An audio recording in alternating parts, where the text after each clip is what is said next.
Keeping on back for the next day song. Never tell a fact that I never stay.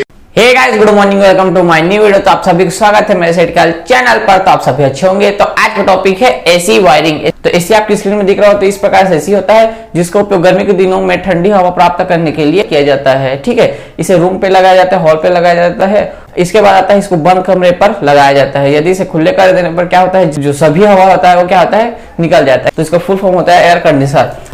तो चलिए इसमें होने वाले part के बारे में जानते हैं। इसमें एक होता है कंप्रेसर। कंप्रेसर आप देखे होंगे जो फ्रिज में होता है, देखिए नीचे वाला भाग होता है, जो आपकी स्क्रीन में दिख रहा होगा वही कंप्रेसर है। ठीक है, जो इसका बड़ा रूप होता है। ठीक है, ये क्या करता है, कंप्रेसर एक प्रकार से मोटर है। ठीक है, जो गैस को एक स्थान से दूसरे स्थान जाने के लिए मदद करता है। ठीक है, इसमें एक होता है पीसीबी। पीसीबी यानी एक जंक्शन बॉक्स भी समझ सकते हैं। ठीक है, जिससे न्यूट्रल या फेस दिया जाता है। इसके बाद आता है इसमें स्विंग मोटर। ये जो तीनों पॉइंट होते हैं, ठीक है, ये तीनों पार्ट होते हैं, ये होते हैं हमारे एसी में जो आपके स्क्रीन में दिख रहे होंगे। और ये जो तीनों पार्ट होते हैं, एक होता है बॉक्स में जो आपके स्क्रीन में दिख रहे होंगे। ठीक है, ये बाहर की तरफ होते हैं। अब होता है इसमें स्विंग मोटर।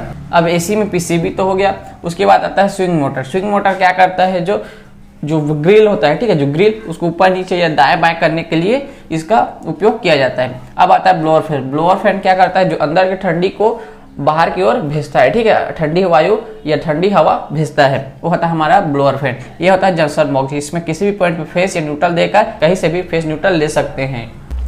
अब आता है ये बॉक्स में तीनों पार्ट। कंप्रेसर जान लिए, ठीक है। उसके बाद कैपेसिटर जो मोटर यानी कंप्रेसर की स्टार्टिंग रनिंग में लगता है। उसके बाद आता है मोटर। मोटर क्या करता है, बाहर के वायु को अंदर की ओर भेजता है। ठीक है, अब चलिए जानते हैं इसका वायरिंग।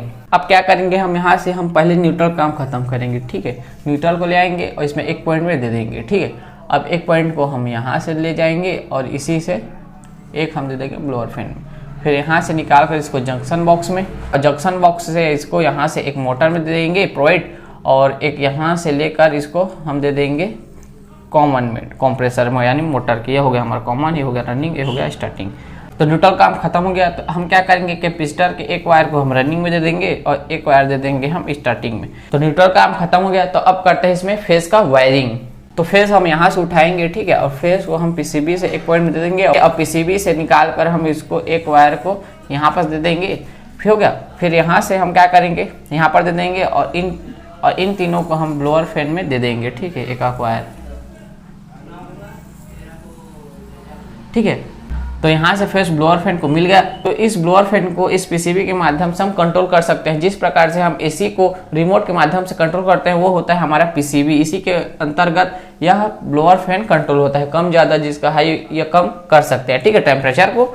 उसके बाद आता है यहाँ से फेस फिर उठाएंगे। ठीक है, अब यहाँ से हम फेस उठाएंगे और इसको दे देंगे जंक्शन बॉक्स में। ठीक है, अब जंक्शन बॉक्स से निकालेंगे एक वायर और इसको दे देंगे हम मोटर में। ठीक है, और मोटर से हम दे देंगे एक कैपेसिटर में। तो कैपेसिटर से दोनों वायर से फेस रनिंग और स्टार्टिंग में मिल जाएगा। तो इस प्रकार से एसी का वायरिंग किया जाता है। तो आई होप आप एसी वायरिंग समझ गए होंगे। तो आज के लिए इतना ही गाइस, तो मिलते हैं अगले वीडियो में। Thank you for watching, bye.